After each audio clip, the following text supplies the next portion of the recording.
এর আগে আমি একটা ভিডিও করেছিলাম যার মধ্যে দেখাচ্ছিলাম যে আঁকাগুলো আমার এক সাইডে বা একটা কোণে পড়ে আছে, কিন্তু সত্যি টানানোর মতো অবস্থা ছিল না এবং আমি ভেবেছিলাম যে এটা যখন সময় হবে তখন লাগাবো। এবার আমি ফাইনালি একটা লোক ডাকিয়ে কি কি করলাম আপনাদের আমি দেখাবো। এই দেওয়ালটি বহুদিন ধরে ফাঁকা হয়ে পড়েছিল, ভাবছিলাম কোনো একটি ছবি লাগিয়ে দিলে ভালো হতো। এখানে ছবি টাঙানোর জন্য এনাফ জায়গা আছে, তো আমি কটা দিক বেছে নিয়েছিলাম যে এখানে আমার প্রিয় ছবিগুলো লাগানো হবে। যেমন আমার মা কালীর ছবিটা এই ঠাকুরের সিংহাসনের পাশে লাগাবো। কথা মাত্র এই কাজ শুরু হয়ে গেল। দেওয়ালে একটি করে স্টু লাগানো হবে, যেটা সব থেকে বেটার হবে সেই স্টুটি খোঁজা হচ্ছে। তার মধ্যে সার্বিক একটু ঝামেলা করা শুরু করেছে এবং আমি দেখে নিচ্ছি মিডল সাইড কোনটা, কারণ আমার দরজা আর টিভির মাঝামাঝি পড়ছে এই দেওয়ালটা। তো এখানে এই ছবিটা লাগালে বেশ ভালো লাগবে, কারণ এটা অনেক বড় ছবি। কাজ করতে করতে চা এসে উপস্থিত, আমি সবে চাটা নিতেই যাবো, সঙ্গে সঙ্গে আমার ওয়াইফ চাটি হাতের সামনে থেকে নিয়ে চলে গেল। এবং কোন দেওয়ালে কোনটি কি রাখবো সেটি আমার ঠিক ছিল না। ঘড়িটি প্লেস চেঞ্জ করলাম, টিভির ওপরে ঘড়িটি রাখা ছিল এবং উনি আমাদের বললেন যে এই দিকটা ঠিক হবে।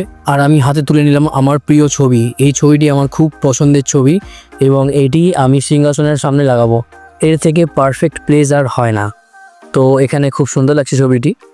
একটিও ছবিতে দড়ি লাগানো ছিল না, তাই আমি দড়িগুলো ফিট করা শুরু করলাম এবং উনি আমাকে কেটে দেওয়ার জন্য একটু হেল্প করে দিল, কারণ আমি কি দিয়ে এত মোটা দড়ি কাটবো বুঝতে পারছিলাম না। কাজ শেষ, এবার চায়ে চুমুক দিয়ে আমি দেখানো শুরু করব। এই দেওয়ালের সামনে দাঁড়িয়ে আমি মাঝে মাঝে ভিডিও করি। এর পাশে এই জায়গাটি দেখুন কত সুন্দর লাগছে, খুব সুন্দর লাগছে তৈরি হয়ে যাওয়ার পর। এবং মা কালী যেখানে লাগানোর জায়গা সেখানে আমি লাগিয়ে দিয়েছি। এনে ছবিটি সুন্দর জায়গা পেল। এবার আমি লাইট জেলে দেখাবো যে কেমন লাগছে। ওয়াও, জাস্ট দারুণ! দেখুন লাইট জ্বালানোর পর কত সুন্দর দেখতে লাগছে। আর আমি একটু কাছ থেকেও দেখাবো। এইরকম একটা কোণ হলে সত্যি মুডই বদলে যায়। কাজ করার যে আনন্দ, যে মুড, সেটা সত্যিই ফ্রেশ হয়ে যায়। এবার কাজ করতে খুব আনন্দ লাগবে। আরও ভালো করে দেখা যাক।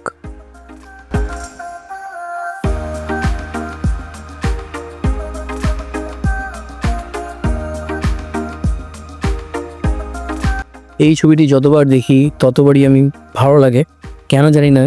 এটার সঙ্গে একটা আলাদাই অ্যাটাচমেন্ট আছে। জয় মা কালী, জয় মা। সাত্বিক তো টেবিল থেকে নামেই না, সব কিছু এই টেবিলের মধ্যেই করবে। তাই এখন চাউমিন নিয়ে বসেছে, সে চাউমিন খাওয়া শুরু করেছে আর আমার দিকে তাকিয়ে আছে। তো দেখা হচ্ছে পরের ভিডিওতে। এরকম ভালো ভালো ভিডিও পেতে হলে আমাকে সাবস্ক্রাইব করুন। এরকমই একটা কোণ প্রত্যেকটি মানুষের স্বপ্ন, চেষ্টা করলে সব কিছুই সম্ভব।